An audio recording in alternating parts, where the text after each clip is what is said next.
Hello and welcome to the Astrology in You podcast. I'm Kerry Hourigan and today we'll be looking at the super full moon in Aquarius coming up on the 12th of August 2022, the 5 retrograding planets, the lunar nodes that are squaring the full moon and are also retrograding as we continue through this intense time, and it's not an understatement. Now, as always, I'd like to begin by acknowledging the original land carers, the Awabakal people, where this podcast is recorded. I give my deepest respect to elders past, present and emerging, and acknowledge the Awabakal people who have cared for this land for tens of thousands of years. I also acknowledge that this land was stolen and that sovereignty has never been ceded. So just a reminder, you can get a free mini astrology report that includes a very detailed birth chart from Astrology in You. I created a video to show you how you can create a free birth chart with transits at astro.com so you can follow along with the astrology. You can find the podcast on iTunes, and any resources mentioned in the podcast will have links in the show notes below.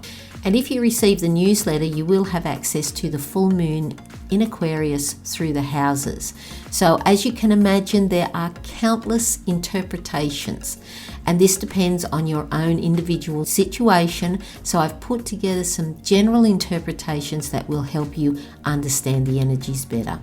So the super full moon in Aquarius will be happening on the 12th of August 2022 at 19 degrees and 21 minutes, depending on your location. To see where this specifically relates to you, look to the house or life area this will be transiting in your own chart, as this is the area that will most likely be affected. With super full moons, the moon is closer to the earth, and as we know, the moon impacts on the oceans and tides, and this also impacts on our emotions. Full moons are associated with culminations, completions, and closures, letting go of what holds us back to move forward. And we can become more aware of where we feel emotionally blocked, and this too keeps us stuck. The question is why? Why do we feel stuck? Finding freedom from stressful thoughts and emotions require a process where we can look within. These experiences hold great value as they are the path to our freedom and finding our truth. And to find freedom and peace, see the link to the work of Byron Katie, where she will take you through her process, and it's free. It's very powerful. In evolutionary astrology, the moon represents our ego, how we see ourselves, our self-image. It is our subjective filter or lens through which we view the world, based on our childhood and societal conditionings, with experiences from our own individual perspective. This is why we can view the same thing as another, but because we view things through our own subjective filter or our ego, we see something different. The moon relates to our emotions of security. We all need and want to feel secure, and what gives us that is the familiar and the known. Things like our family, the past, wanting things to stay the same even when they're not working. We constantly oscillate between the past and future on a daily and moment-to-moment basis. The moon indicates the very deepest, most private part of our being. Ruling Cancer in the 4th house, it is the emotional initiating archetype. Now, when we bring in the archetype of Aquarius, a fixed air sign ruled by Uranus, we can be more objective and detached, rising above to lofty heights to see the bigger picture. From this perspective, we can see the conditional patterns from our family and society, even past lives that have impacted on our life that we must break free of. Here we can feel alienated and not fitting into the consensus as we feel the emotional push into an individuated consciousness, meaning realizing our own individuality.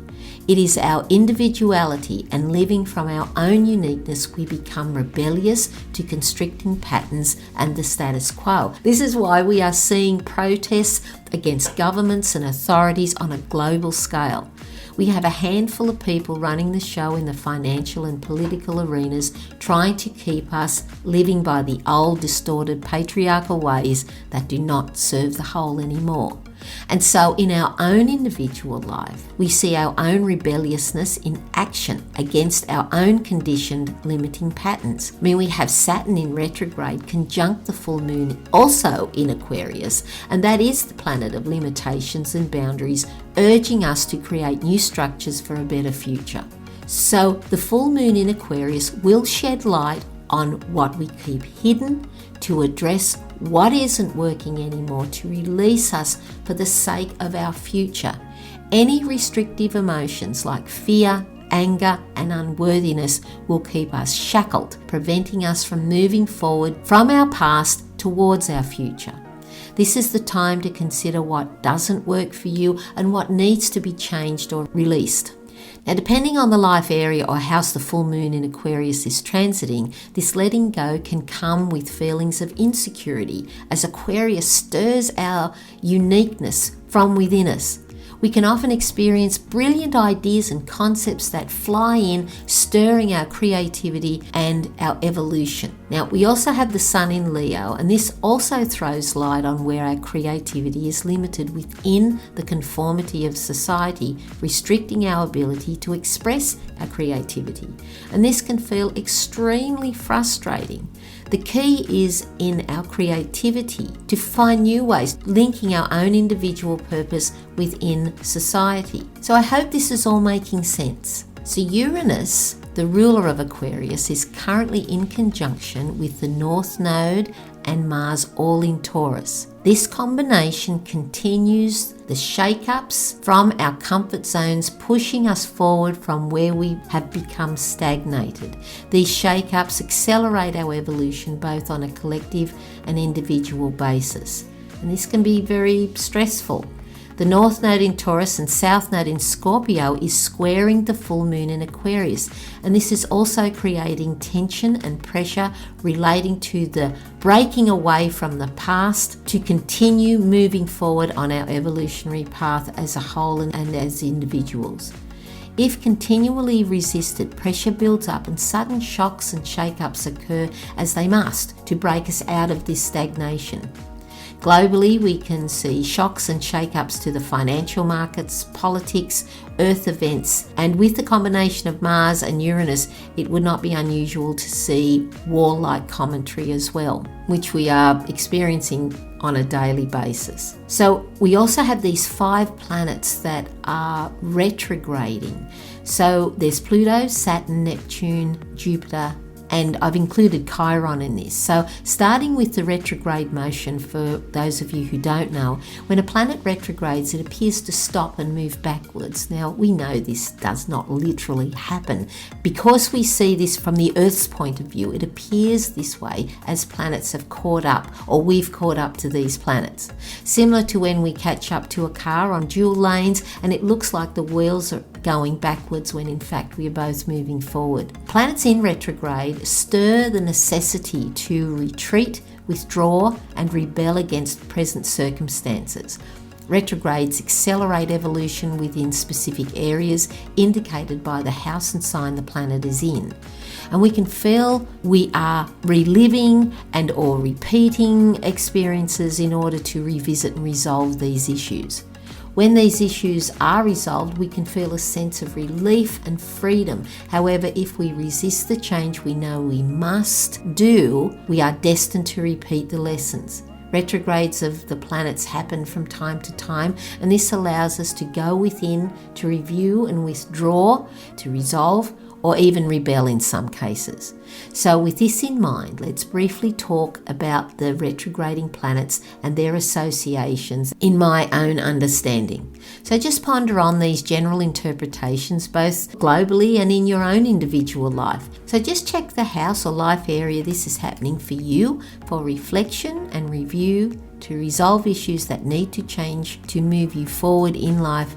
So I'll just be speaking generally, so starting with Pluto, currently retrograding in Capricorn, and this could be exposing current structures and systems that no longer align with personal values or value systems to review for transformational change.